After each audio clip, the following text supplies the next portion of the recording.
Changement de lieu, changement d'époque, le 29e salon Rétromobile s'est tenu porte de Versailles à Paris. Le village Citroën, organisé autour du thème de l'aventure, a été l'une des attractions les plus remarquées et les plus appréciées de la manifestation. Regardez.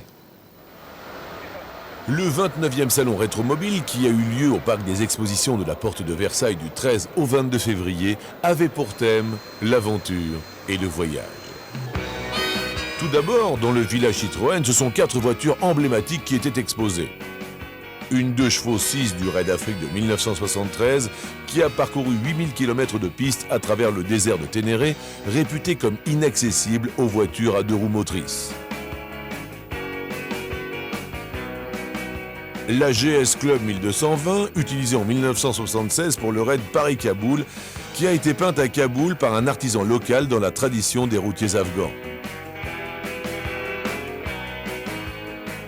Une des 10 Méhari 4x4 d'assistance médicale sur le Paris-Dakar de 1980.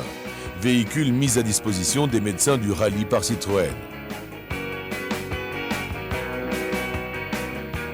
Enfin, une Visa 4x4 du spécial Grand Raid de 1983, reliant Le Cap à la Terre de Feu. Cette traversée de 25 États fut retransmise sur 5 chaînes francophones. Cette année, ce n'était pas moins de 11 clubs passionnés de la marque qui exposaient leurs véhicules de la SM à la DS, en passant par la Méhari.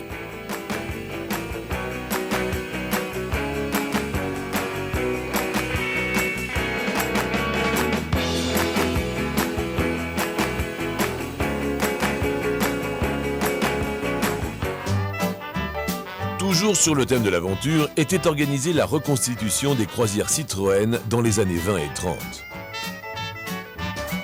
Au centre du salon, ce sont 3 autochenilles de type B2 qui relièrent l'Algérie et Madagascar lors de la croisière noire.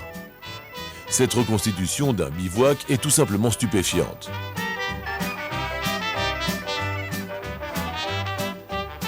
Encore plus étonnant était le rassemblement de ces 4 autochenilles de la croisière jaune. Cette reconstitution, dans les moindres détails, nous plonge dans les conditions de vie de ces équipages qui réalisèrent un véritable exploit.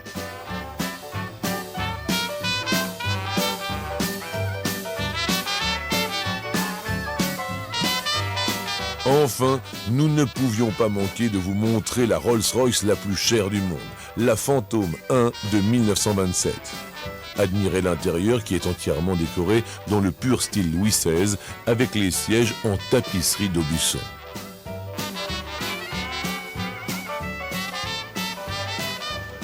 Ce salon fut l'occasion pour notre directeur général Claude Satinet de s'exprimer sur des chaînes de télévision nationales sur le thème de l'histoire et de l'aventure dont les véhicules exposés sont le témoignage. C'est la première grande aventure automobile.